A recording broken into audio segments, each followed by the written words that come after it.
mind-blowing.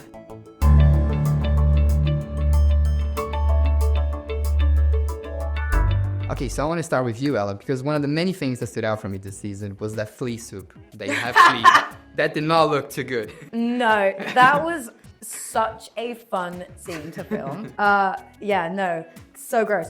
Obviously, the little jumping fleas was added in post. I just want to say it was a lot of chia seeds. It was real flea that you had to eat. No, I won't have it. Take after take. Yeah, that was, and we tried different versions of that as well. Yeah, because I wanted to show that Lucy had sort of grown, and this wasn't a repeat of when she gives him all of her water in season 1. You know, maybe she doesn't drink the flea soup. And the director was like, yeah, no, she's gonna drink it. And I was like, okay, I tried. But it's good to show that how far Lucy has come, because Lucy from season 1 wouldn't even get close to that soup, right? I don't know. I think Lucy season 1 would have probably drunk it and then asked for seconds, just as not to offend her, you know? Yeah. And Aaron, with you, like, the whole Brotherhood narrative is really being developed, and also the Commonwealth coming here, and it's sort of like war brewing there. Yeah. And fans are really asking for more power armor combat because they want more power armor scenes. More power armor. And what can we expect on that on season 2? Now we get a good, healthy dose of power armor. You know, it is it's one of the most iconic things, and it's always going to be a big part of the show. I mean, like not playing the game myself, but playing other games as a gamer, I would have recognized, you know, the poster, any poster of Fallout, because of, you know, whether it was the T60 or the T45, you know what I mean? I would have I would have seen it. I would have seen it, and I would have been able to recognize it. So yeah, it's always going to be a big part of our show, and you know, the Legacy team has done such an incredible job with how they've built this suit out for us. So we always want to use it. But also, like with Maximus, he's trying to fit in to what the Brotherhood wants him to be, but he also kind of like, he isn't really sure if it's really 100% committed to it. Yeah. So where is he at within this? Well, I don't know. I do believe that, you know, this chance meeting with the character of Lucy in the first season it's skewed his mind. You know what I mean? It's to be back in the hyper-disciplined world of the Brotherhood is already like, it doesn't fully mesh with him. Yeah. And there's this, you know, beautiful scene where I think you get to understand a little bit of like, hey, you know, this guy is, he's trying to put his own spin on, you know, this thing. Like, what is this for him? How can he be a leader? How can he be the person that, you know, he believes himself to be, you know? And I do like that, at least in our second season, we see him doing that a little more effortlessly. Yeah. You know, it's like, even the most heroic things, like try and help Lucy, he kind of just does it. It's not like he's trying. When he tries, he's like, you know, holding a farmer down while this chicken abuser like raps free. You know, it's like the wrong thing. So it's just, I think he's in a place now where, you know, he's gonna be more effective about the world around him, not trying to be so right all the time. And we're gonna see where that takes him. So I want to start with you, Justin, because you're a newcomer to the franchise. So have you played the games before, and what was the first day like? Going on set, seeing this whole universe? I played a little of the games. I watched a little of gameplay just on YouTube. But the first day was like Christmas. It was so much fun because I got to work with my friend Juan. And it was exactly as I had hoped it would be. But even better, we had a huge scene to shoot. And we cleared the set, and we did something that you never do in film or television, which is you just take some time to really talk about the scene, read it, go page by page, talk about, we had this beautiful set, big penthouse set above Vegas, and we just talked in a really quiet, in tones just like this, about how we wanted to play the scene and what was important and what the scene was about, and we really broke it down, and it was a time well spent. And then we invited the crew back, and we started rehearsing it, and then we just started playing it.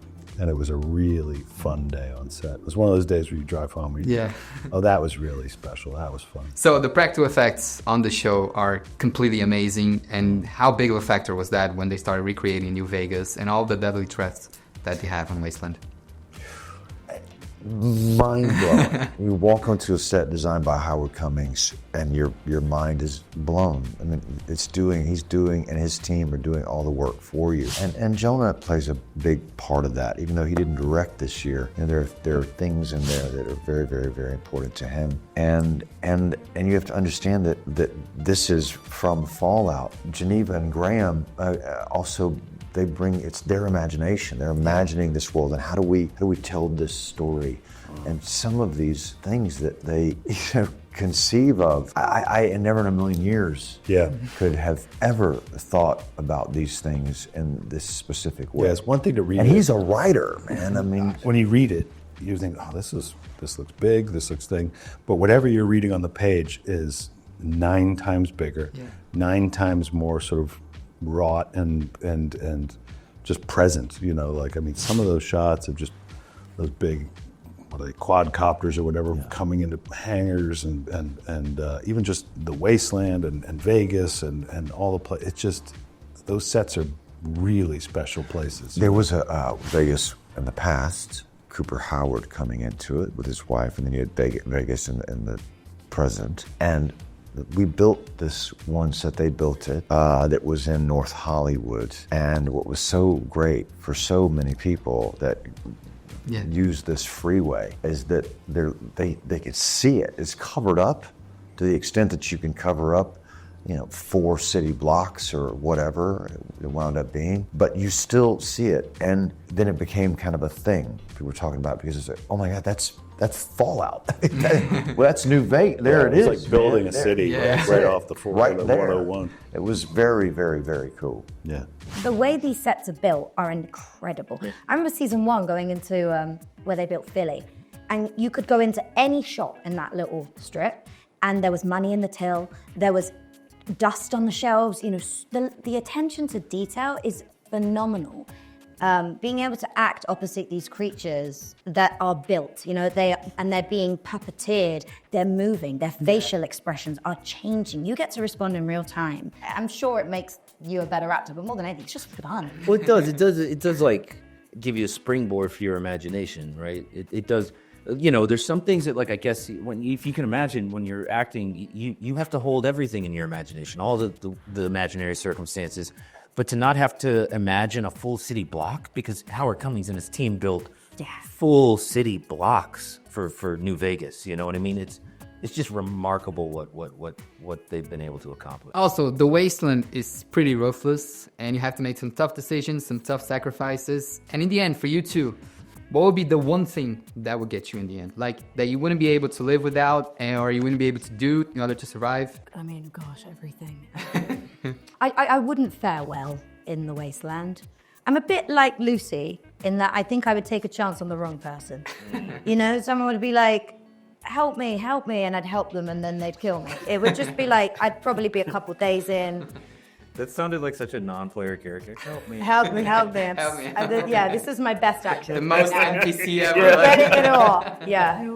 I don't know. I'd need to sort of like be in a quiet corner somewhere, cutting hair for a living, you know? Yeah, I wouldn't want to find myself in a kill or be killed situation. Like, I would always just be trying to run. I'd be like, why gamble? I'll be terrible at that. Why gamble on this? I don't know. Yeah. I don't know. She you might be really good at it. Like, No, if I were to meet the scorpions that you guys meet in the second season, I'd be like, okay, so that's it. I'm just gonna roll over and die. No, absolutely not. No. So, Fallout New Vegas has many endings, each one more surprising to players. What can players expect going into this story? And is there any moment that even caught you guys off guard when you were reading the script? Many moments. Yeah. I mean, I would, if I had a word to describe this, it would reflect the player's experience of New Vegas, and that is, it's unpredictable. You can't see where it's going to go. And there was one moment in particular where it was so shocking to me that I didn't know what could possibly happen on the next page. I didn't understand how you can kind of come back from that. And but you do, and you do it organically. It isn't a device. Like the people that make this, that write this and direct this show, it's cinema. And so they're not doing it because they're looking to elicit a reaction. They're doing it because it it makes sense to the story, you know? And that's just where the story needed to go. And Walton, it's pretty clear for us that the ghoul will be able to make this road trip on his own, but he still takes Lucy to him, and even though she tests his patience a lot of times, he still protects us, he still takes her, take her with him. So why do you think it's so important for him to have Lucy on his side? I think you gotta watch the show to find that out. Right on. It's fair enough.